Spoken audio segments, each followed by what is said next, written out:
Hey, welcome back to the Sunday Serving channel, where you come every week for words of hope and truth and inspiration from the gospel, from the stories of Jesus.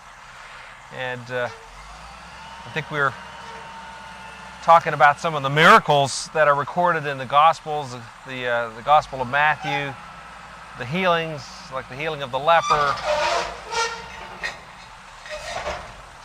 There's some good parables about farm work too, that you can hear in the background there. Anyways, I was wondering about going on with chapter 8 of Matthew. There's a story about Jesus healing or freeing a man with a terrible demon. Actually, two men with terrible demons. And it's kind of a scary story in a way. If you think about it, you hear about demon possession. What is that?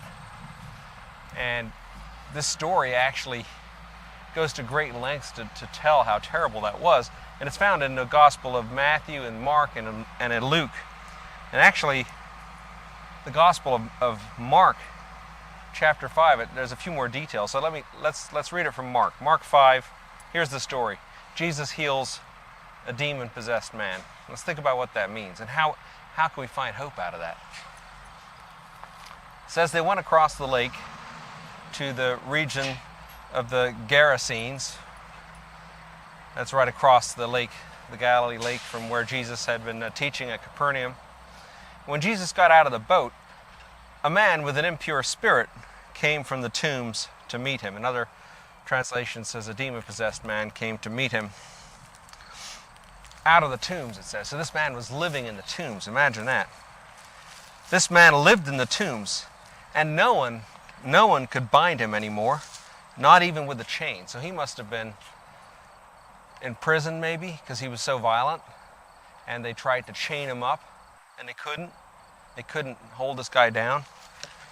And so he had fled society and was living by himself in the tombs. It even says that here. It says, and this guy broke the chains, the irons off his feet. No one was strong enough to subdue him. Night and day, among the tombs and in the hills, he would cry out and cut himself with stones. So he was so sick, this guy, that he was hurting himself, self-harm. He was crying out. Must have been a terrible thing. And I think that there's a lot of stories in the Bible about demon possession, and we maybe don't really understand it, but we know there are spirits, right? There's a good spirit, there's Jesus, there's God, and there's evil spirits, ones that are against the truth, against God, and those have power in the world, and they can have power over people, they can have power over us. But in Jesus' time, before Jesus died on the cross to free us from sin, from demons really, there's a lot more stories of demon possession affecting people. And it's amazing to me that at the cross, Jesus declared that he had victory over all spirits, over demons. So we don't want to confuse today and say everybody that has a problem or everybody that maybe has a mental illness is necessarily demon possession. I don't think we know. But we know that evil spirits can have control over people's lives and do. And this is the important thing, that Jesus can free us, can free our hearts, free our spirits from control over evil forces. So let's go on with the story here. It says when this man saw Jesus from a distance, he ran and fell on his knees in front of him. So this man sought Jesus out. Jesus didn't go to find him. He shouted out at the top of his voice, "What do you want with me, Jesus, Son of the Most High God? In God's name, don't torture me." For Jesus had said to him, "Come out of this man, you impure spirit." So this man came to Jesus, and the demon inside of him called Jesus out by name. Jesus, Son of the Most High God. That was more faith in a way than the normal people. They didn't recognize Jesus as the Son of God. So these spirits, these demons in this man knew who Jesus was. But that was really a challenge to Jesus' authority, not necessarily an admission of faith. But now listen to this.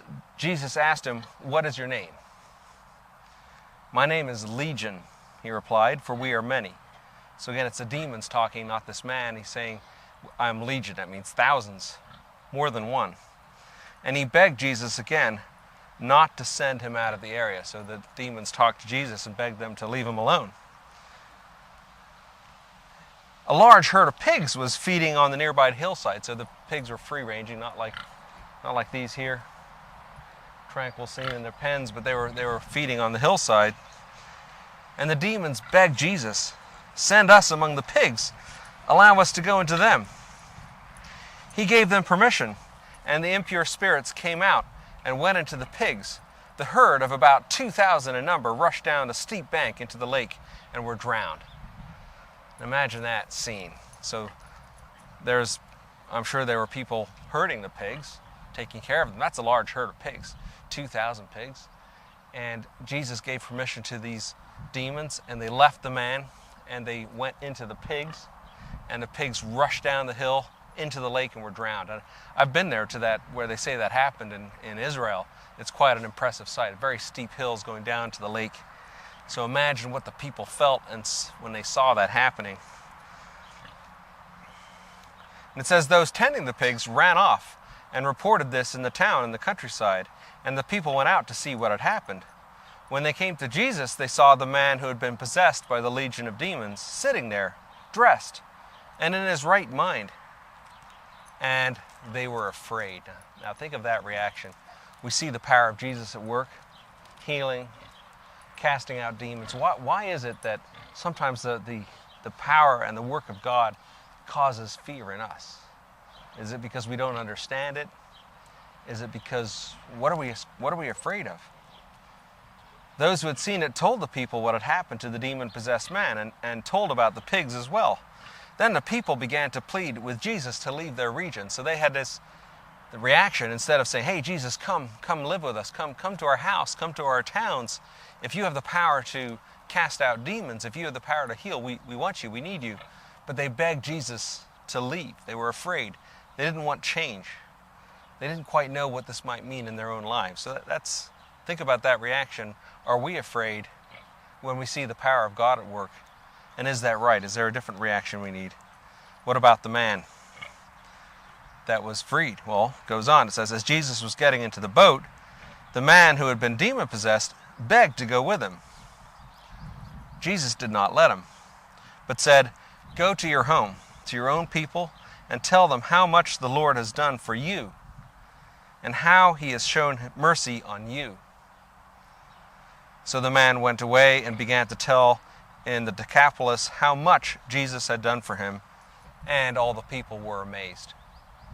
So the man who was healed wanted to be with Jesus. He asked Jesus, "I want to come and be with you. You freed me."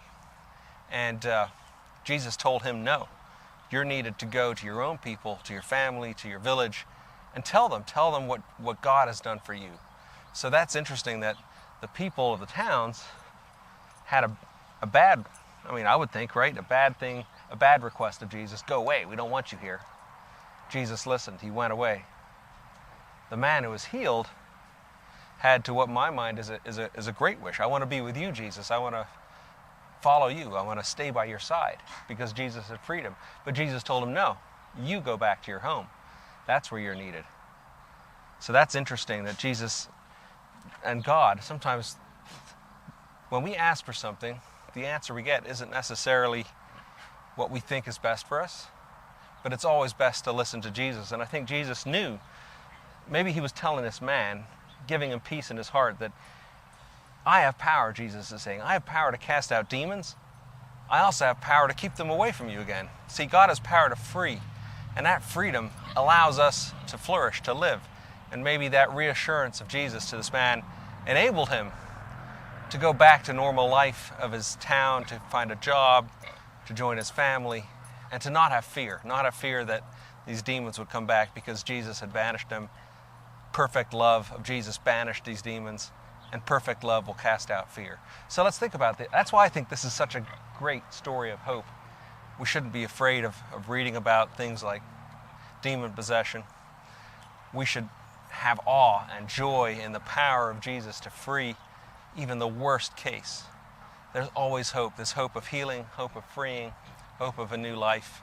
There's no room for fear. So God bless you all. Have a wonderful week. It's a peaceful scene here. I don't think any of these pigs are about to rush off into the cliffs. Remy's made friends with them. How's it going there, Grunter? Huh? Yeah. All right, well, have a wonderful week.